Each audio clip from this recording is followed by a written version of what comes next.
I want to be clear, the type of experience you mentioned where the individuals claim to have recognized each other, these are not deja vu experiences.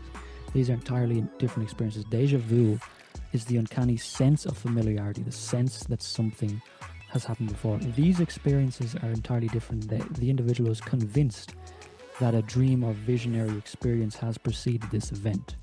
And when it comes to having dreamed of a place before, I was surprised to find just how unbelievably common those experiences are. Not so much common as easy to find across vast swaths of disparate literature also. I think the main message here is we should not read legend, lyric and lore as if we are so greatly detached with this strange hubris of our ostensible knowledge, that these things don't occur anymore, that magic, quote unquote magic, we need to be very much aware that, and it needs to be documented that these things still occur.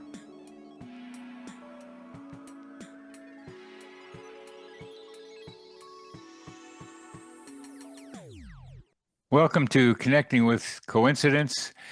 I am your host who loves meaningful coincidences and tries to figure out what all that stuff means. And we're going to have some fun today with somebody who's very interested in a subset of coincidences, Daniel Bourke, who has written a remarkable compendium of telepathic tales. And telepathy, as Jung would say, too, was a subset and is a subset of synchronicity. But people argue about what is synchronicity. There's narrow definitions, there are broad definitions. I include telepathy and precognition and clairvoyance, as well as psychokinesis among the ideas of meaningful coincidences or synchronicity. Daniel comes to us as an author, a poet, and a songwriter. I love these guys who also do songs, because this synchronicity business is kind of a song. He has a background in the natural sciences, the arts, and the video game industry. That's quite a combination, Daniel. He has previously been published in the Journal of the Society for Psychical Research, New Dawn magazine, and the journal Darklore. He has lived and is living in Dublin, Ireland. Well, welcome from Dublin to Connecting with Coincidence, Daniel. Thank you very much for having me on, Bernard. I very much appreciate it. I look forward to speaking. Well, we're going to do it right now. We are going to do it right now. So you told me a brief, beautiful little coincidence that could be a song, really. So why don't you, however you want to play it, sing this song about this coincidence about trees and you and your brother. Yeah, I'll say that I am actually this wasn't with my twin brother, but I do have a twin, and throughout my life I've had many experiences of this kind. When I was younger, I used to keep a journal of these synchronicities actually, and I had them filed away for many years, but unfortunately I can't seem to find them anymore, which is very much a shame.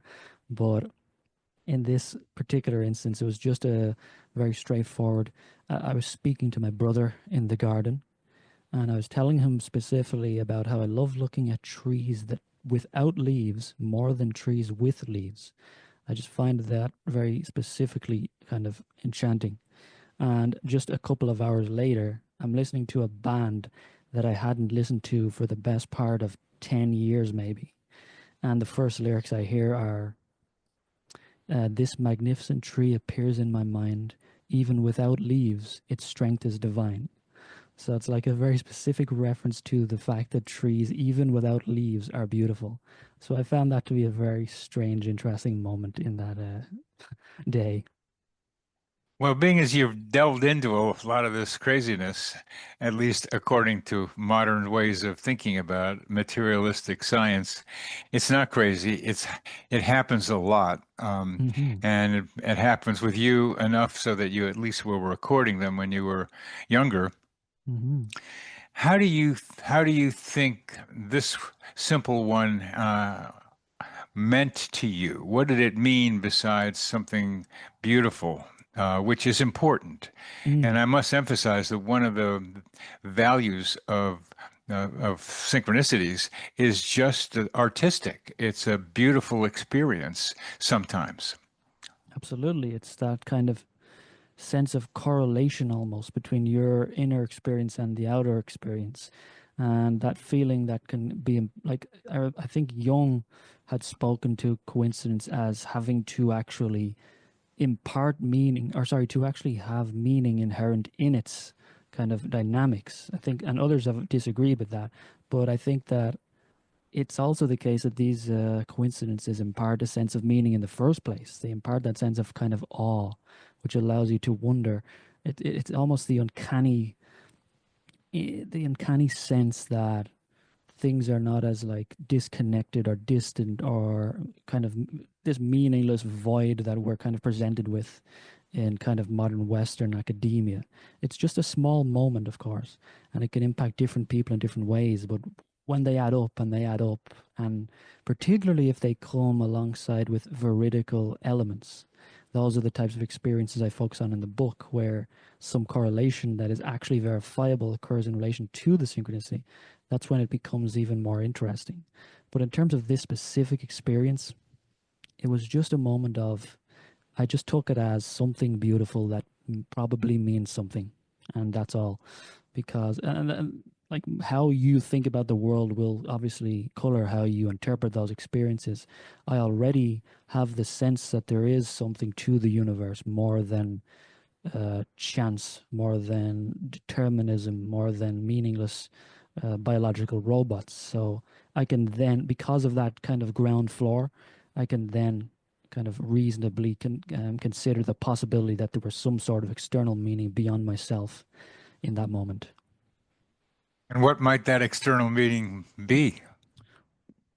Like it would be very hard to just really say exactly, but like I mean, in general, speaking to my own sense of things, like I couldn't say what that exact synchronicity means, but I think in general, those moments kind of speak to the sense that there is a kind of a deeper, there may be a reason why you're here and what, and that you're doing what you're doing.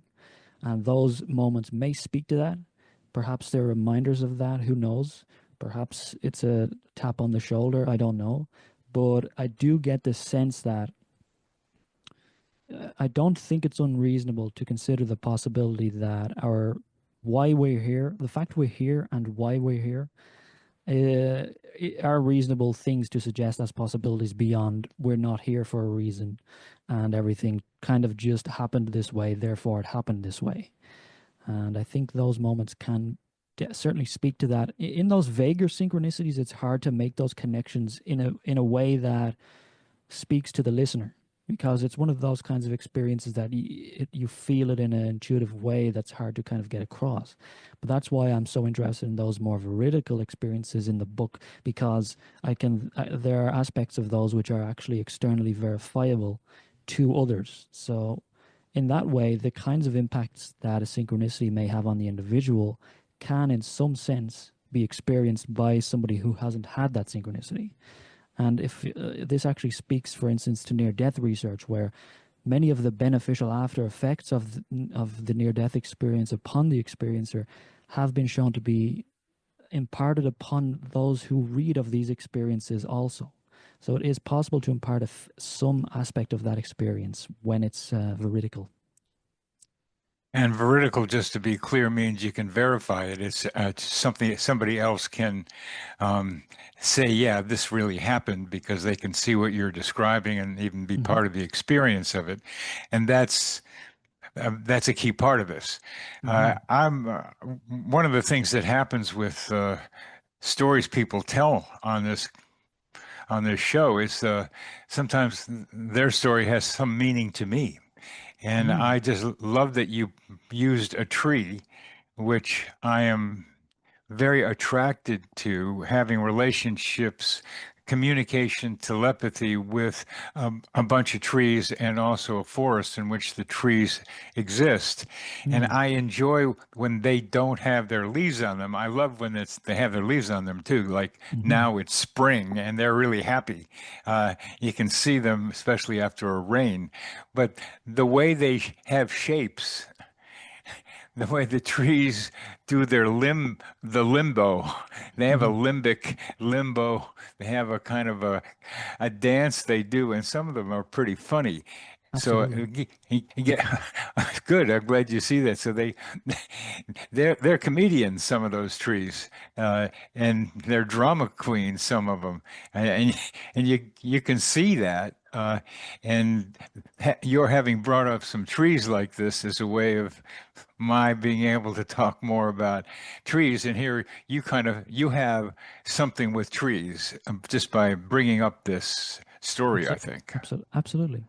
Absolutely. Like I just have I don't know, uh, like for instance, where I live, there are many birch trees, and they become very white, and especially in the winter when they lose their leaves, they're just kind of very, especially against the kind of stark or gray backgrounds or the sunrise or the sunset. Like it just, for me personally, anyway, it kind of just stirs something. It stirs me to thought. It makes me wonder. It's just inherently something that happens to me when I'm in the presence of those types of things, and I think it's hard not to be. Um, I think it can, for me at least, it can be hard not to be kind of moved in those moments, as simple as it may sound. Oh, it's wonderful how open you are to experiencing these, and even as you describe them with the trees and the sunset and the drama and the awe that you experience, you're conveying that to other people. So again, as part of your mission, I'm going to say in life, is to help other people through experiences that you write about, that you have, to experience something like what you are writing about or experiencing, because it opens the portal for their consciousness to say, well, maybe this can happen with me. Wow, that's very, very interesting. Yeah, like maybe that is the case. I certainly, when I write, one of my favorite things to do in life is to write poetry, and when I do so, I don't have many goals as such, but one of them would be the hope that I can impart a very small amount of what I have felt to somebody else. Yeah, That's all. Because yeah, when you feel that way in those moments, you kind of long to share it with others. So that yeah, would be one of the only goals of my yeah, writing. yeah. And part of And to doing that is to long for you the to experience that the other person is experiencing something like yours. absolutely, and just uh, that feeling of like obviously you can't feel this way all the time. Obviously life is tough, and things, this type of thing can be seen as wishy-washy, etc. But the reality is, when you have those moments, and you kind of, those moments can help to formulate a kind of a foundation in your reality. Enough of those moments can do that, and if I can impart just a small amount of that to somebody else and know that they can feel that too, that's a beautiful thing, because I know that's going to benefit them greatly. I would like to think so, at least. And also, I feel the only other reason I write poetry is because I almost feel like I owe a debt to those feelings that the universe has imparted in me. I don't feel that I have extrapolated those things from the universe. It's been gifted to me, so I feel the need to reimburse, as it were, with my small attempt. Well, you're doing it. You're doing it. Um, there are several categories or chapters in your book, Telepathic Tales, and there are tales of telepathy and precognition and clairvoyance, uh, and I'm particularly interested in two of them. Hmm. Shared dreams. Mm. very important because you already are talking right now about sharing feelings by when you write poetry or when you write songs. Mm. Uh, I assume you sing sometimes too? A little bit, yes. A little bit, yeah. So Hmm. that you're trying to communicate this feeling that comes through you, that awe is one of the words you've used Mm. to other people. And that means, and I can feel some of it with you, your heart opens so that your heart energy, your emotion can flow through you from whatever's around you trying to speak so other people can experience what you're experiencing coming through you. Well, that's a really beautiful way of putting it. Well, Um, thanks. really. And you are doing that in your book, and particularly the idea of shared dreams is an example of a kind of sharing that we don't usually acknowledge. So tell us some stuff that you'd like to do about shared dreams. Well, I find the shared dream a fascinating phenomenon, especially kind of in a literary and historical sense, because like historians record these dreams. There are historians of antiquity, for example, or this or many, many works in the early modern period, for example, may record shared dreams. The idea that two or more individuals may quite literally share the same dream space and confirm with each other what Yeah, occurred there or the information that was attained there, etc., etc. And I yeah, always find it interesting that, for the most part, as is the case with so many phenomena that don't jive with kind of Western materialism, if you want to call it that, they are simply discarded as kind of literary devices. They're discarded as dramatic elements added to kind of spice up a tale. And let's make no mistake about it, that does occur. That's absolutely the case, but the two are not mutually exclusive. And the reality is that it's not only the case that the shared dream turns up in the literary accounts or the ancient or the classical world, for example. So many, as I'm sure you know, so many indigenous groups claim the capacity to shared dream. They claim the capacity. Like there are many groups in South America, for example, who will specifically sleep in order to attain the same dream space, in order to attain dual revelations. Or there are shamans in Tierra del Fuego, for example, who will specifically dream they will specifically choose to meet in dreams and battle in dreams, etc., and then come back. And whoever died, if one of them dies in the dream and then in life, in those tales, the veridical confirmation of the double dream is the death itself. But the most interesting thing ultimately about all that is that these exact experiences indistinguishably still occur. That's the real point of this book, is to show that it's been overlooked, that it's been very much overlooked, that it has been referenced vaguely, it has been noted, it has been spoken to, but I've always been somebody who needs numbers. I need account after account after account. And that's what this book is about. It's about showing that those experiences that are seemingly uncanny, literary, mysterious, the invention of the hagiographer, for example, the biographer of the saint, they still indistinguishably occur. And so much so that I would imagine that almost everyone listening right now probably knows somebody who had an experience of the kind that is in this book. If they would only be asked, they may find out. well, isn't that what you're trying to do? Is have people read and say, "I've had experiences like this." One of the perhaps blinders to that is that most of your stories are historical. Mm, Uh, that from many different cultures and communities around the world, from many different time periods. As you started to talk about the Tierra del Fuego, for example. But you're all over the world in this book, mm, and a lot of well-researched anecdotes. And it's worth emphasizing that many people, scientists like to say, uh, one story is just one story, an anecdote, but a collection of similar ones, of anecdotes, becomes data, Mm, becomes evidence. And the people who just don't like the storyline thing, many stories, just like say, oh, that's just a bunch of anecdotes. But that's mm, not what you think, nor do I. The no, collection of stories provides evidence. absolutely.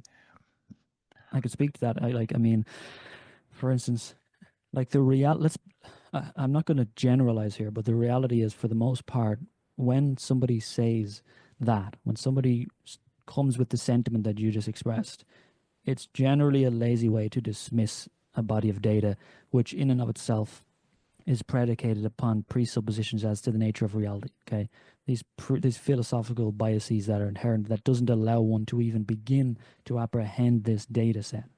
And even if we want to be more technical, we can say the original word anecdote comes from anecdotus from Greece, which literally means an unpublished narrative. These narratives are very much published. So even if we want to go that far, we can say they're not technically anecdotes. And then we can go even further and say that you can rest assured that these same people who dismiss the anecdote will absolutely accept the anecdote in many other areas of whether it's psychology or the natural sciences, for example. They will absolutely accept it. The problem is not that they have the issue with an anecdote, it's they have an issue with these anecdotes because they don't believe that what the anecdotes may potentially be speaking to could exist in the first place. So that's why it's hard for the conversation to even begin. That's where the issue is. But for those willing to engage with these anecdotes, I think that if they are like me, they will feel a sense of great intrigue. I think it's hard not to feel a sense of deep intrigue when you read hundreds of these stories, one after the other, after the other, after the other. They just keep coming, and the reality is that you mentioned the reach of this book in terms of the cultures and the continents, etc. The reality is, I knew that I would find these accounts. I was convinced. I just was so convinced, just like with my first book, which was apparitions at the moment of death, which dealt only with the crisis apparition in this same kind of context.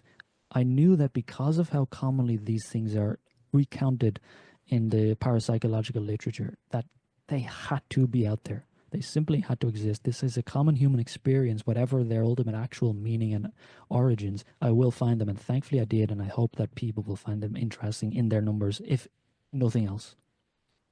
Well, well, the nothing else that you're going for is to recognize there's something else out there, or in there, or around us, that what you are doing, I am doing, trying to address the current worldview ontology of materialism as a scientism. There's a lot of different names for it.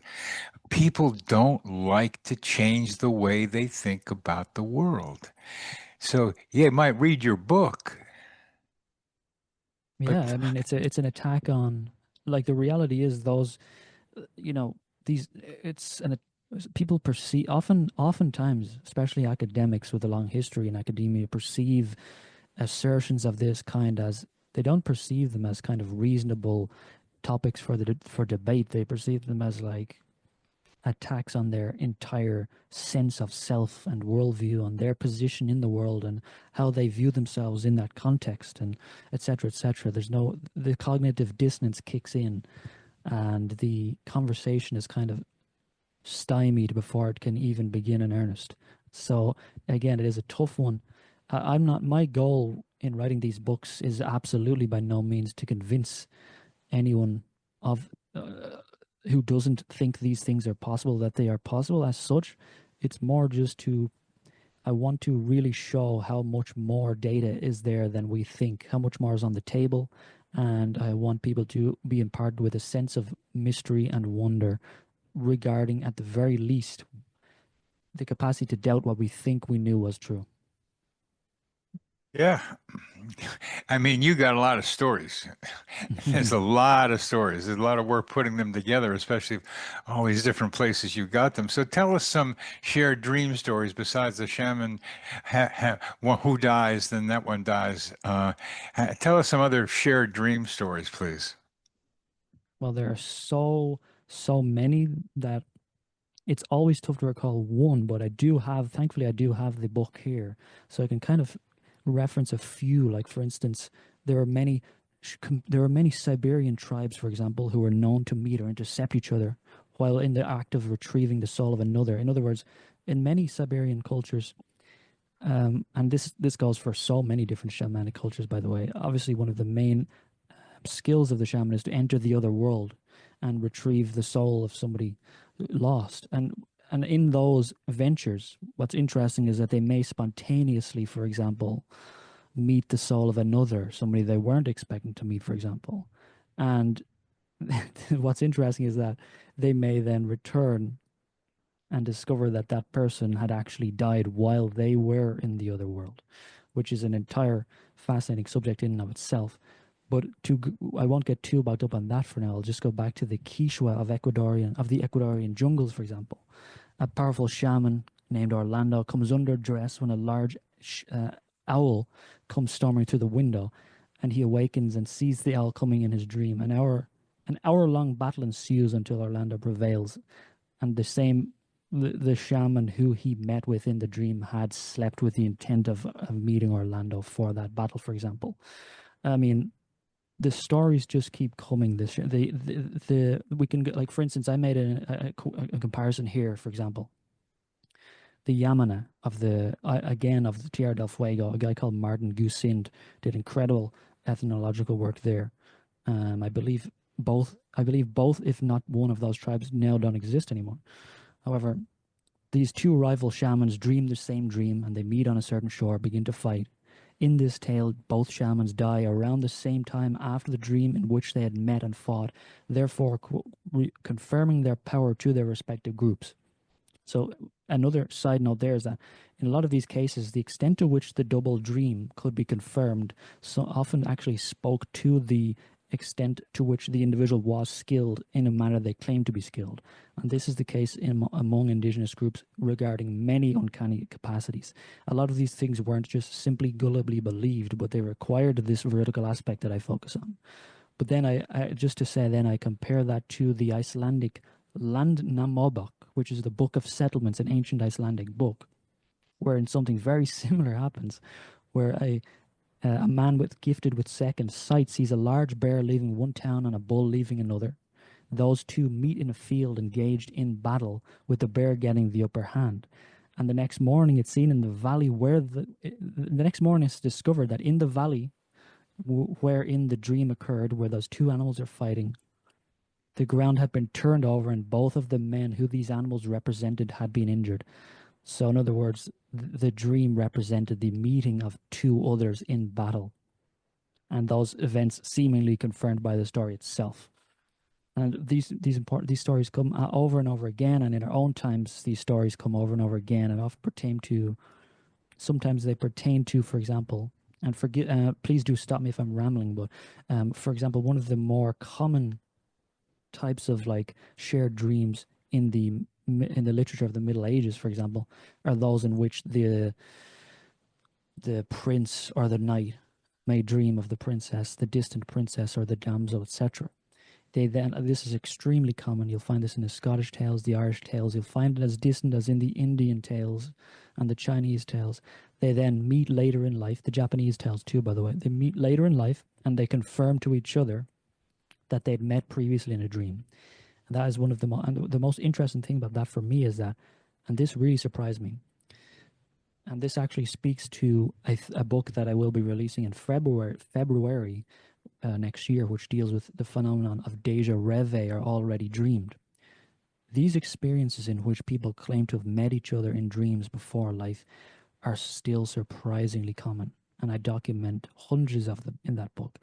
People still today claim that they've met their loved ones, or their lovers, I should say, sometimes days, weeks, months, or years ahead of time. And it's when I see that, and when I see their ubiquity, even today, among very, very scattered and disparate sources entirely unconnected to each other. You know, the back notes of a fiction novel, the author may write a story of this kind. or a journal, an ethnology journal, hidden away in the notes section at the back. The author, he not only hides the account of dreaming of somebody there before he meets them, but he even specifies he hid it there specifically because he knew it wouldn't be taken seriously, for example.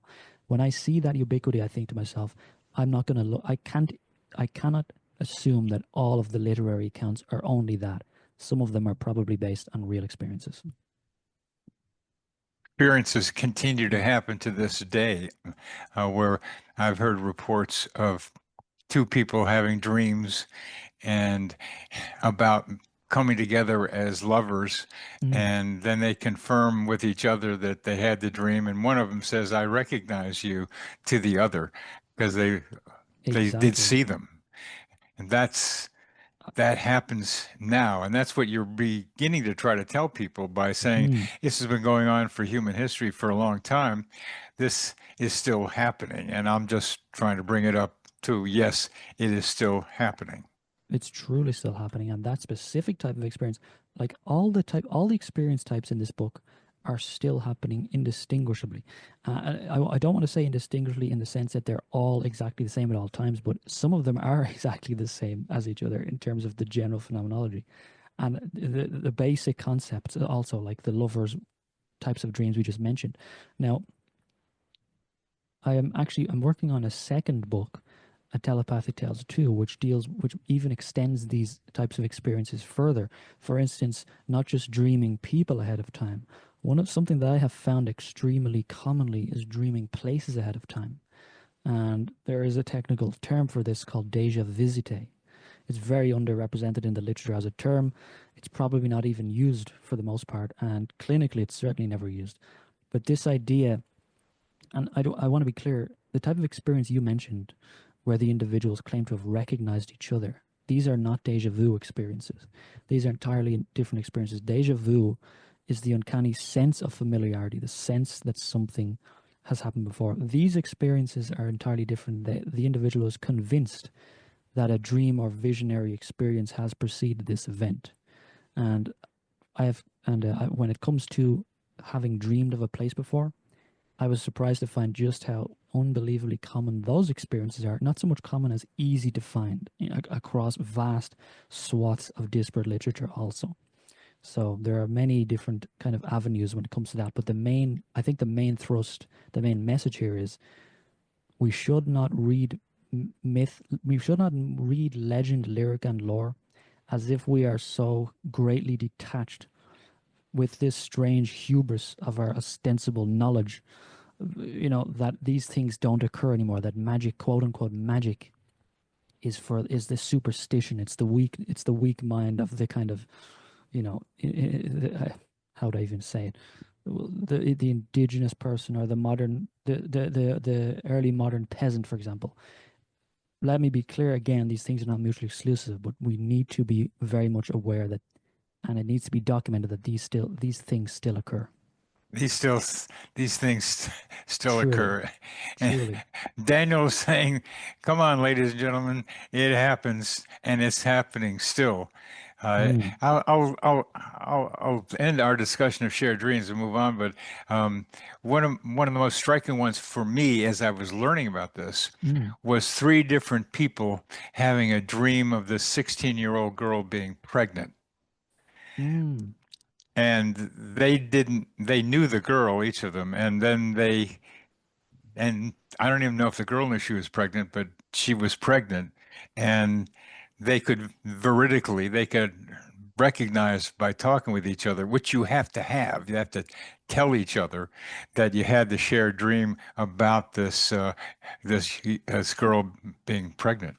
absolutely. And like, that actually brings something interesting up, is that many things up actually, because like, first of all, you mentioned that yes, you have to have that confirmation. Like, the reality is, how many shared dreams may occur without the confirmation even of Yeah, ever yeah, occurring. yeah, So in yeah, other yeah. words, any of our estimations of their ubiquity by definition have to be an underestimate. So that's Right. always interesting to keep in mind. And as for Very, the very, yeah, Yeah, yeah. it's always interesting to keep that in mind. And it's the case. It's often the case. To be honest, it's the case with the majority of these phenomena. The reality is, despite these, like one of the criticisms of this kind of experience is often that, especially if it's tied to things like the alien abduction phenomenon, it's that like people want the attention, people want to feel special, they want to feel like the universe is important and they're important in the universe. And let's again be very honest, some people do feel that way. Some people, some people do feel that way. B, maybe the universe is that way anyway, but separately, to be rational about it, that has no bearing on the data itself. That has no bearing on whether or not these things are true. The reality, yeah, whatsoever. It's just an ancillary fraction, It, you know. it's, It's a way of, yeah. Go ahead. the trouble with what you're saying, I've run into before, is the person has this weird experience and says, I'm special. This means that I'm something special. Oh And yeah. then, and, and then I have to come along. I don't like to do this so much anymore and saying, if it happened to you, it's happened to somebody else or it will happen to somebody else. I don't like to do that because it takes the air out of their balloon. Yeah. But it's true. And that's what you're saying. Yeah, This stuff like happens a lot. Let's get real, ladies and gentlemen. Let's get real about this humanity. It happens. And I will bring up this idea that we share a mind together. Us, there's something that pulls and connects us that we can call mental and emotional that you are tapping into, whatever you might want to call it. I call it a psychosphere, where our mental atmosphere that's filled with emotion as well as ideas and allows for a telepathic communication both in place and at a distance. That's my way of thinking about it. How do you think about this mind connectedness that your stories like shared dreams begin to tell us about? well, I I first of all I appreciate those kinds of ideas and I think they're extremely helpful, especially for kind of rallying ideas around a concept in order to actually pursue those ideas. But for me, I just kind of stop at there is a suggestion, a very powerful suggestion by abductive reasoning, the inference, that being the inference to one of the more likely explanations, that this capacity exists. Okay, this not the stories alone. These stories alone are not only what seem to suggest these capacities exist. There are such things as the Gansfeld studies and et cetera, which I'm interested in, but I'm less interested in because I find most of these experiences don't occur within those kinds of highly controlled, constrained environments. So it would be challenging to truly speak to them. But I do think that we can at the very least say that these stories in their numbers allow for the reasonable conclusion that there seems to be a capacity that we have that relating to our minds that goes beyond what the majority of the West currently considers possible. I would say that's fair to say.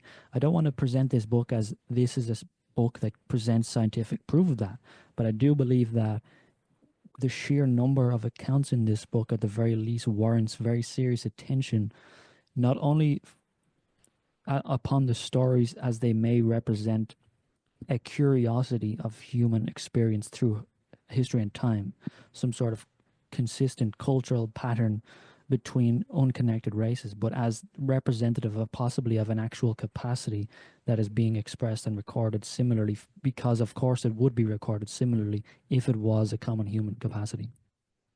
Yeah, I think the idea of calling it a human capacity is mostly where I am, or them, Hmm. or these as human capacities. And one of the human capacities that you write about, which I'm still intrigued with, I knew you were coming. Hmm. Uh, I mean, so I baked the cake, as this one of the stories go, but there's no communication with your cell phone or even phones when somebody says, I knew you were coming. And I was caught up with that in this recent book where I thought this guru knew we were coming, but no, he just wanted to sell us some rugs because there were some Western guys there. Uh, and he could sell some rugs to us. But the guru will see you now. So I was Of course. mistaken into that belief. that he knew we were coming, and maybe Yeah, he did actually. We don't know. We don't know. sure. But like, Let's. yeah, this phenomenon is very strange. I found this personally, like this, I found this so fascinating myself. This, just how widespread these accounts are. Like when I was doing my research for the book Apparitions at the Moment of Death, my first book, that's how this book came about, because I started to just really kind of realize, wow, all of these currently commonly known capacities of what was coined as extrasensory perception by J.B. Ryan, they are pretty easy to find in the historical records, no matter how kind of niche they become, no matter how kind of strange, no matter how disconnected the genres of literature may be, there they are. Which again, I found it very surprising that it was so easy to find them, but the fact that I could find them wasn't surprising. And this one, if you maybe I can imagine a lot of people not finding the concept, the basic concept, interesting. I arrived somewhere, the person claimed they knew I was coming from a vision or dream. Cool. Maybe that's not cool to somebody, but when you read this in hundreds of sources, including like the journals of ethnologists, where they turn up in villages in the depths of the rainforest and they are expressing open surprise that they are being waited on. There is something has been prepared for them, and they are told very specifically why, because they have been dreamed about, because there was a vision or an intimation. And it would be very easy to dismiss that as like, because there are means by which many indigenous groups communicate over long distances. The issue is they are very specific when they distinguish between those two types of communication. A. And B, again, to come back to this, these types of experiences are still incredibly common. And so there are analogs to those ethnological field journals, for example, in for example, 1990s Manchester, or Leo Vertanen's collection of folklore from Finland. There were many cases there of visitors knowing that somebody was going to arrive, etc. And I tied this initially to the so-called Vardoger of the Norse countries, the Vardoger, which is a Norse term that means a premonitory sight or sound of a visitor's arrival, and it kind of goes deep into the folklore there of the filja, the kind of double, the accompanying spirit that goes ahead. The idea being that somebody it's possible that that spirit, which represents the person physically, will be seen before that person arrives. That's how they explain it. But I won't keep rambling on too much on that. We can go if you want to go in a different direction with that. And with it, I knew your coming chapter, but it's a very fascinating phenomenon. Very, very much like apparitions of death, Hmm. where there's a transition, I would say, and as that transition's happening, apparitions of death, the person dying, but in this case, of the person coming, because it's another transition. And I emphasize this because synchronicities take place often during transitions. It's Yeah, heightened emotions, but when things aren't the way they usually are, then stuff gets to sneak in that's different, or kinds of just be open to it when the transitions take place. So this absolutely.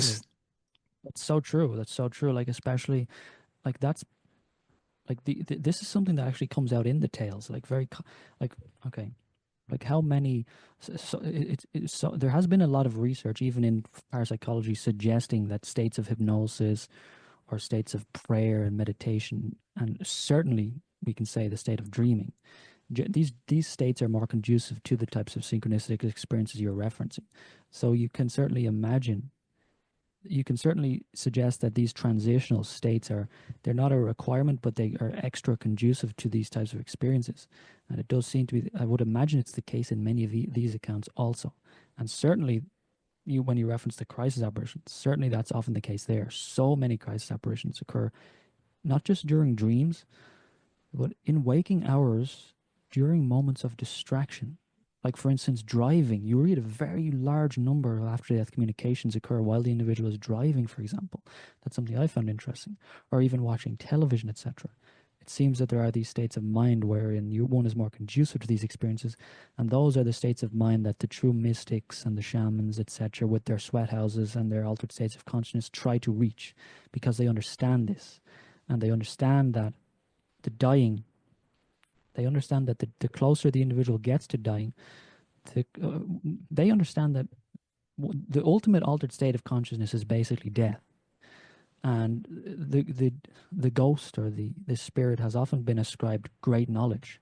They're often consulted in order to discover much of the knowledge regarding distant events that these individuals attain is ascribed to interactions with spirits. So they understand that the individual here who's dying gets closer and closer to those powers.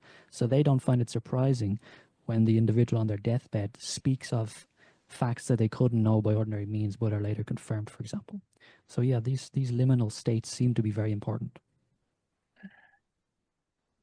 As we come to close to the end of our conversation today, Daniel, what I learn so far is you're not so much interested in developing a theory about how it might work, or even a Hmm. model, which is what I have with the psychosphere. Hmm. But you also congruent with me in trying to say that these are latent human capacities that aren't so latent, they aren't so hidden, but we just don't pay attention to them. That Hmm. we can know things without knowing how we know them. One of my favorites is getting someplace you need to be without knowing how you got there, which is Mm. getting lost and then finding what you need by getting lost. Absolutely. It's almost like when you know, how many times have you forgotten something? And it's only when you decide to stop thinking about it that you remember. So it's like the actual act of thinking is the actual barrier to attaining that state of consciousness in and of itself. So it's interesting. It seems like I once heard enlightenment described as the actual lightning.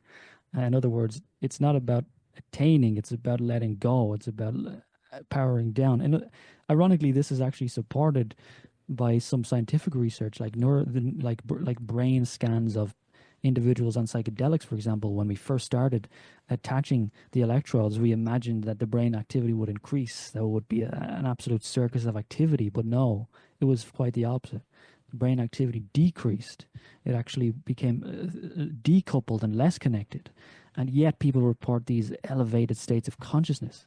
And that's so interesting because then we can go from there directly to the near death experience.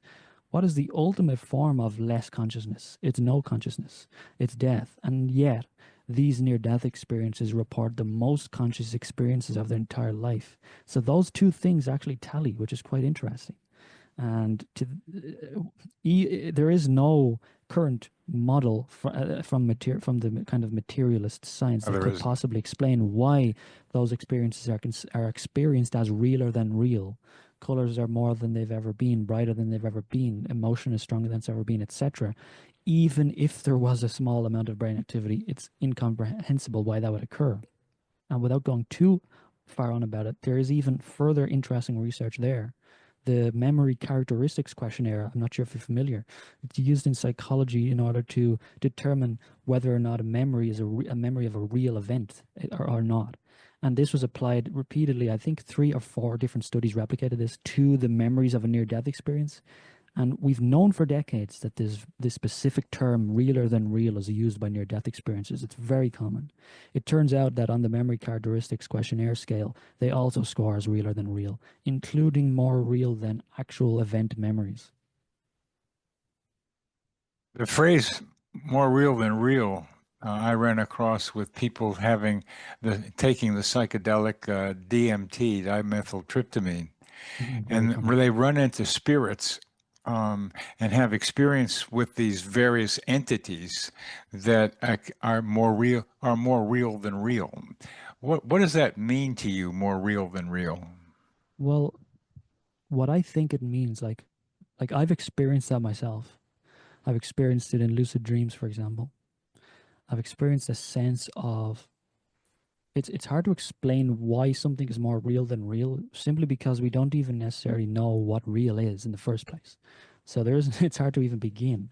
But the sense is that for me at least, and for many of these experiences, that there is an inherent pulsing kind of circulating meaning in all things that are being perceived.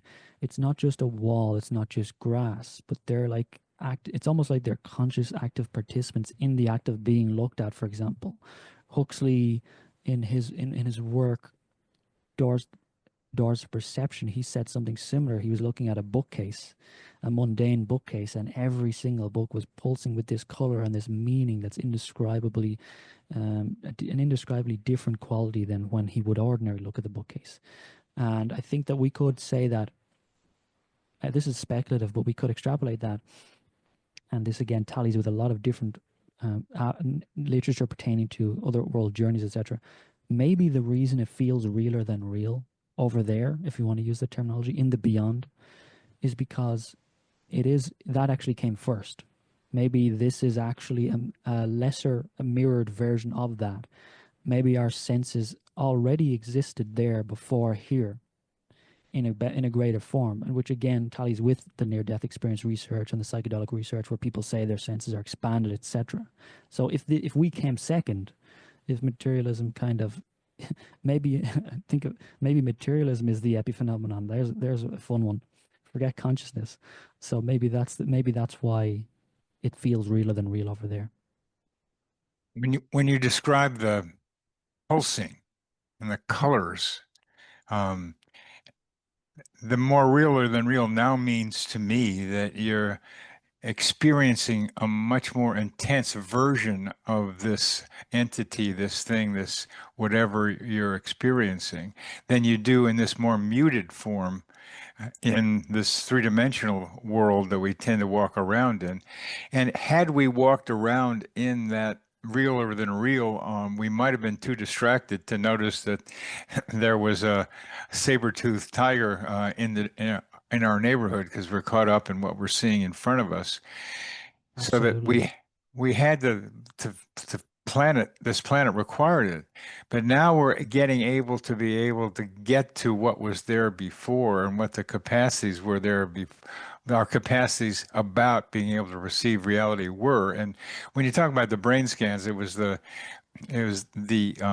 default mode network that went offline, Yeah. just for a name for other people to know.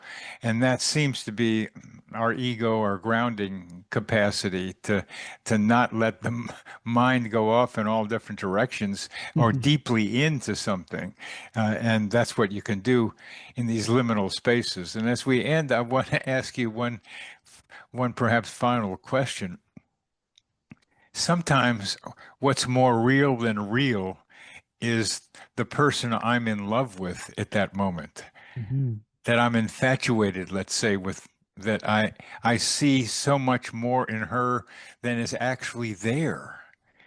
That's one of the problems with romance and a lot of love poetry, is that she or he is so much more in your perception, realer than real, again, I'm going to say, where it's a distortion compared to the reality of having to deal with the person in the 3D world.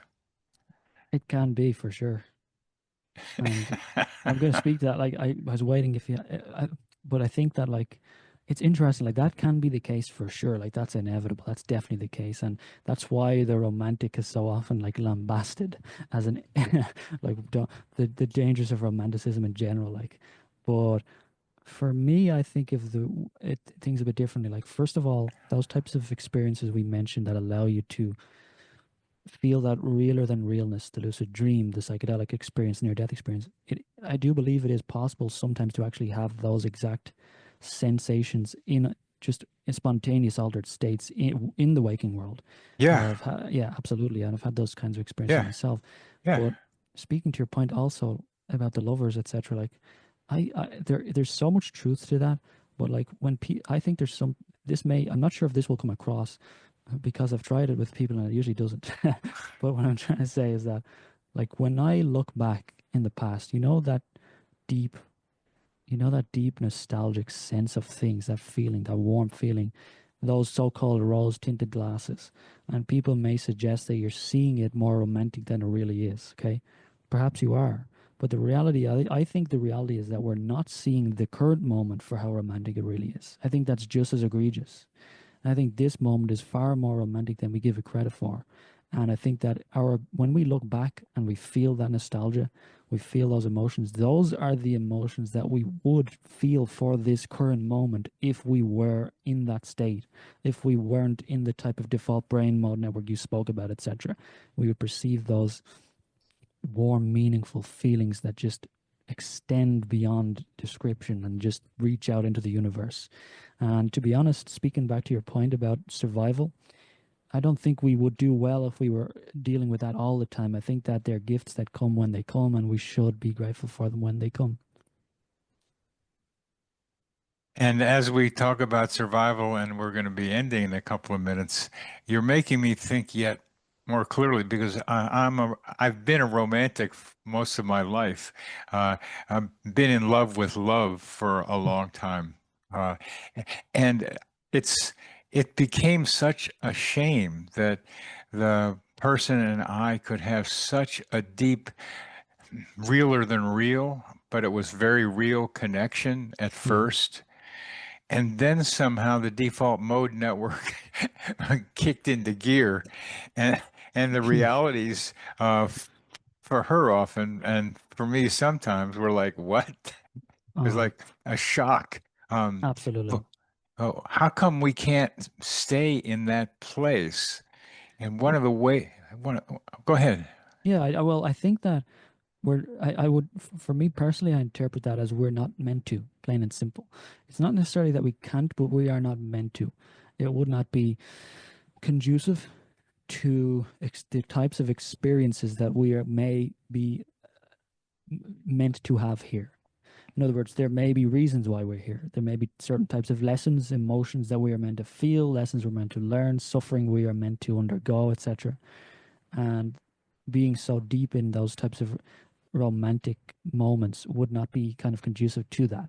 And also, it's easier, like there wouldn't, if the more of that that you experience, the less there is to contrast it against as something special.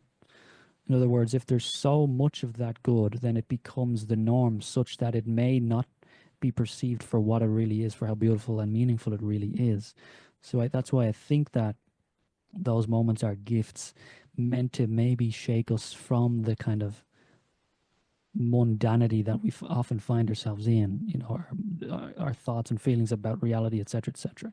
I'm not saying that you can just, I have a terrible 9 to 5 job, I'm depressed, I'm suddenly going to be fine. No, I'm just making the point that this does happen. People do have those moments, and that they can be incredibly meaningful when they do occur.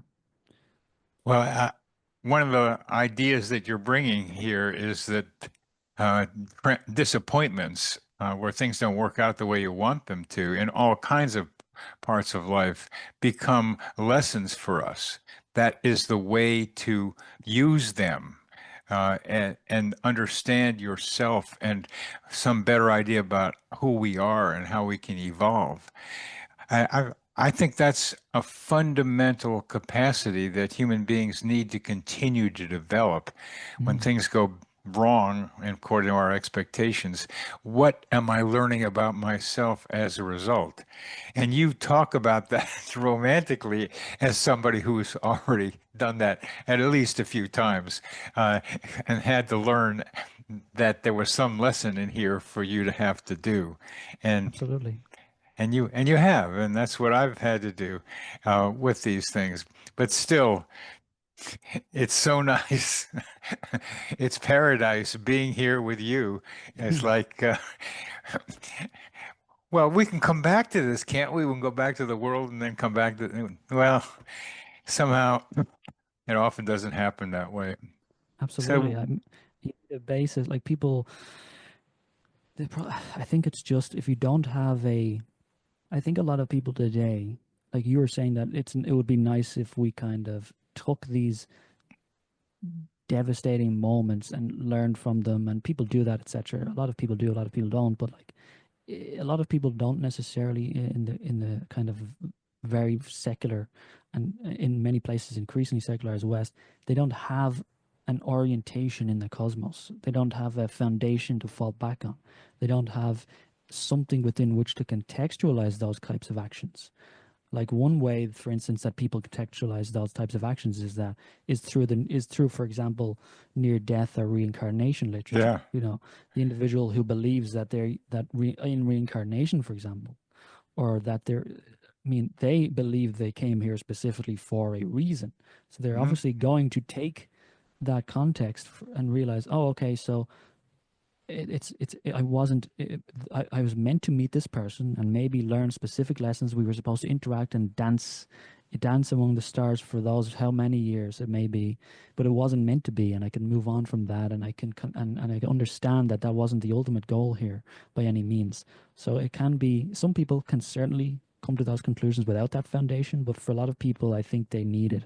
And I think that I don't want to stretch the possibility too far, but I do think that deep connection with this type of old ancient mythological folkloric literature can begin to lay those foundations. I agree. It's beautifully presented, Daniel, where you think and what you're trying to bring to humanity. Um, it's a it's a great contribution that you are making, and why Thank you you. have to do it, I'm not going to get into because we're stopping. But you're We could go driven. for hours. Wait, you're driven. I mean, I can feel it, I can see it, I can see the outcome of it as I am. I got to do this synchronicity stuff, and I got to like just got to do it. It's like Gotta do it. it's flowing through me. I got to do something with it. So, and Absolutely. you're doing a lot with it, and I very much appreciate being able to talk with you about what you're doing and where you're going. You've got some great things to teach humanity. Thank you, Daniel. Thank you. Really appreciate that. Thank you very much.